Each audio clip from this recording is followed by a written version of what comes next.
সিংহের গুহায় অনধিকার প্রবেশ কেবল বিনাশী ডেকে আনে। এবারে এমনই পাল্টা হুঁশিয়ারির দামাম বাজছে ইরান ও যুক্তরাষ্ট্রের মধ্যে। সম্প্রতি ইরানে চলমান বিক্ষোভকে কেন্দ্র করে খামেনি সরকারকে নিয়ে ট্রাম্পের বিতর্কিত মন্তব্যের পর দুই দেশের মধ্যে উত্তেজনা নতুন মাত্রা পেয়েছে। আর ট্রাম্পের বক্তব্যের তীব্র নিন্দা জানিয়ে তেহরান কঠোর হুঁশিয়ারি দিয়েছে ওয়াশিংটনকে।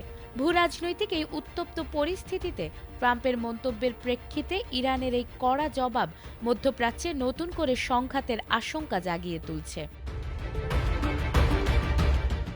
সম্প্রতি ইরানে চলমান অস্থিরতাকে কেন্দ্র করে ইরানের সর্বোচ্চ নেতা আয়াতুল্লাহ আলী খামেনিকে নিয়ে বিতর্কিত মন্তব্য করেছিলেন ট্রাম্প।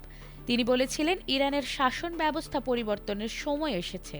তার এমন মন্তব্যের প্রতিক্রিয়ায় মঙ্গলবার কড়া ভাষায় হুঁশিয়ারি দিয়েছে তেহরান। দেশটির সেনাবাহিনীর মুখপাত্র জেনারেল আবুল ফজল শেখার্জি বলেছেন, ইরানের সর্বোচ্চ নেতার দিকে যদি কেউ আগ্রাসনের হাত বাড়ায়, তবে শুধু সেই হাত কাটা হবে না, বরং তার আগুন ছড়িয়ে পড়বে বিশ্বজুড়ে।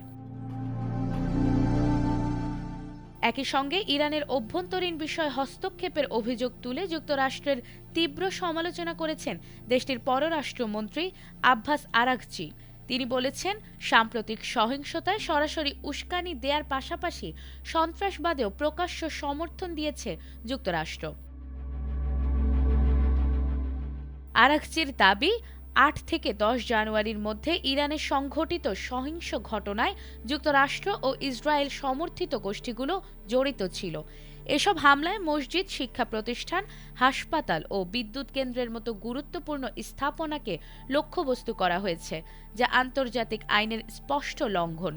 তিনি আরও বলেছেন, ট্রাম্পের উস্কানিমূলক বক্তব্য কূটনৈতিক শিষ্টাচার ও ভিয়েনা কনভেনশনের পরিপন্থী।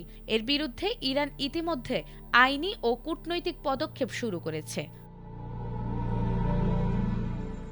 ইরান স্পষ্টভাবে জানিয়েছে, তারা তাদের সার্বভৌমত্ব ও জনগণের নিরাপত্তা নিয়ে কোনো আপোষ করবে না। আন্তর্জাতিক অঙ্গনে যুক্তরাষ্ট্র ও ইসরায়েলের বিরুদ্ধে প্রয়োজনীয় সব পদক্ষেপ নেওয়া হবে বলেও হুঁশিয়ারি দিয়েছে তেহরান। নাজমুন নাহার জান্নাত, এটিএন বাংলা।